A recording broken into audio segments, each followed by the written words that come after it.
بسم اللہ الرحمن الرحیم۔ السلام علیکم۔ دینی باتیں چینل میں آپ سب کا خوش آمدید۔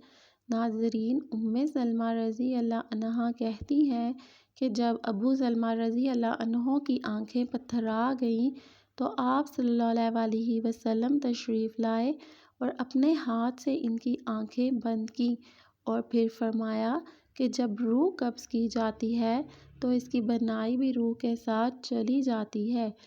سلمہ رضی اللہ عنہا کے گھر والے یہ سن کر سمجھ گئے کہ ابو سلمہ رضی اللہ عنہ کا انتقال ہو گیا اور وہ رونے لگے، اور آپ صلی اللہ علیہ وسلم نے فرمایا کہ اپنے نفسوں پر بھلائی کے سوا کوئی اور دعا نہ کرو، اس لیے کہ اس وقت جو کچھ تمہاری زبان سے نکلتا ہے اس پر فرشتے آمین کہتے ہیں۔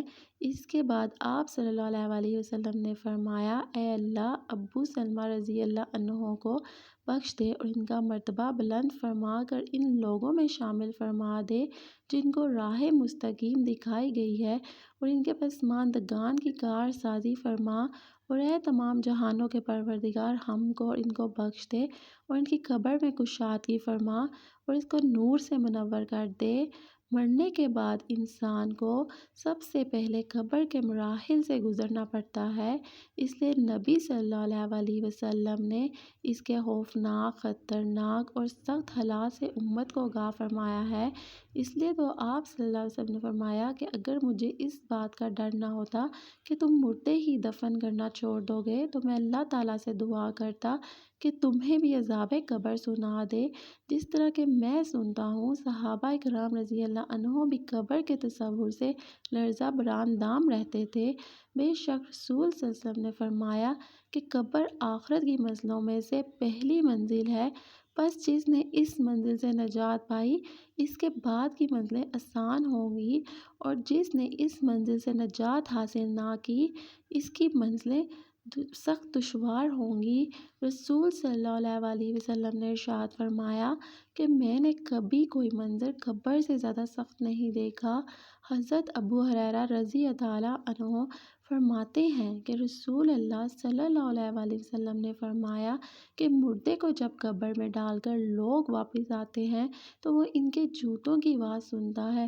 اگر وہ مومن ہوتا ہے تو نماز اس کے سر کے پاس، روزہ اس کی دائیں جانب، زکوٰۃ اس کی بائیں جانب، اور دوسرے اعمال صدقہ، خیرات، صلہ رحمی اور لوگوں سے اچھا سلوک وغیرہ اس کے پاؤں کے پاس آ جاتے ہیں۔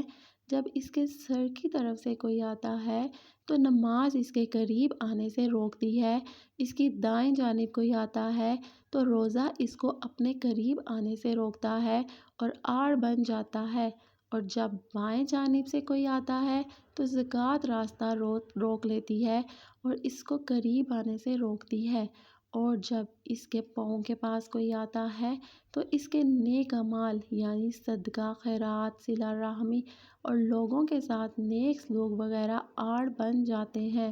پھر اس سے کہا جاتا ہے کہ بیٹھ جاؤ، چنانچہ وہ بیٹھ جاتا ہے اور اس کو سورج ایسے دکھائی دیتا ہے جیسے غروب ہونے کو ہے۔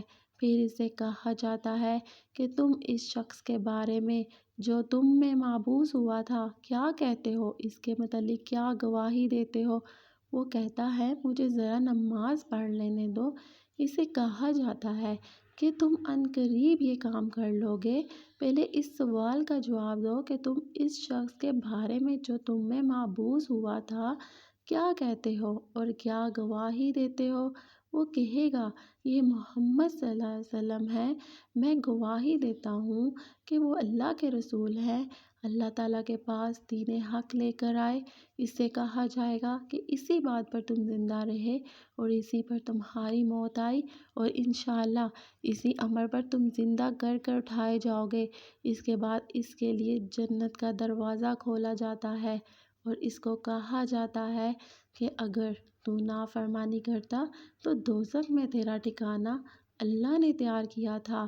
اس کو دیکھ کر اس کی خوشی میں اضافہ ہو جاتا ہے اور اس کے لیے قبر 70 ہاتھ کشادہ کر دی جاتی ہے اور منور کر دی جاتی ہے، اور دوبارہ اس کا جسم پہلی حالت میں لوٹا دیا جاتا ہے اور اس کی روح کو پاکیزہ عمدہ خوشبو میں رکھ دیا جاتا ہے۔ کافروں کا حال یہ ہوتا ہے کہ جب کوئی اس کے سر کی طرف سے آتا ہے تو وہاں کچھ بھی نہیں ہوتا، بائیں جانب سے آتا ہے تو اس کی طرف بھی کوئی چیز موجود نہیں ہوتی، اس کے پاؤں کی طرف سے آتا ہے تو اس جانب بھی کچھ نہیں ہوتا۔ اس کو کہا جاتا ہے کہ بیٹھ جاؤ، بس خوف زدہ اور سہمے ہوئے بیٹھتا ہے۔ اسے کہا جاتا ہے کہ یہ شخص کون ہے جو تم میں بھیجے گئے تھے، اسے ان کا نام نہیں سوجے گا، یہاں تک کہ اس کو بتایا جائے گا کہ وہ محمد صلی اللہ علیہ وسلم ہے۔ وہ تو کہے گا مجھے نہیں معلوم، لوگوں کو کچھ کہتے ہوئے میں نے سنا تھا، چنانچہ میں نے بھی ان کی طرح کہہ دیا تھا۔ اسے کہا جاتا ہے کہ تو اسی بات پر زندہ رہا اور اسی بات پر تجھے موت آئی اور انشاءاللہ اسی حالت میں دوبارہ زندہ ہوگا۔ اس کے لیے دوزخ کا دروازہ کھولا جاتا ہے اور اسے کہا جاتا ہے کہ دوزخ میں یہ تیرا ٹھکانہ ہے۔ اس کو دیکھ کر اس کی حسرت اور ہلاکت میں اضافہ ہو جاتا ہے۔ پھر جنت کا دروازہ کھولا جاتا ہے اور اسے کہا جاتا ہے کہ اگر تو فرما برداری کرتا تو جنت میں یہ ٹھکانہ اللہ تعالیٰ نے تیرے لیے تیار کیا تھا۔ اس کو دیکھ کر اس کی حسرت اور ہلاکت اور بھی بڑھ جاتی ہے۔ پھر اس کی قبر تنگ کرتی جاتی ہے کہ ادھر کی پسلیاں ادھر نکل جاتی ہیں۔ اللہ فرماتا ہے کہ جو شخص میری اس نصیحت سے اعتراض کرے گا تو اس کے لیے تنگی کا جینا ہوگا۔ ویڈیو پسند آئی ہو چینل کو سبسکرائب کر دیں۔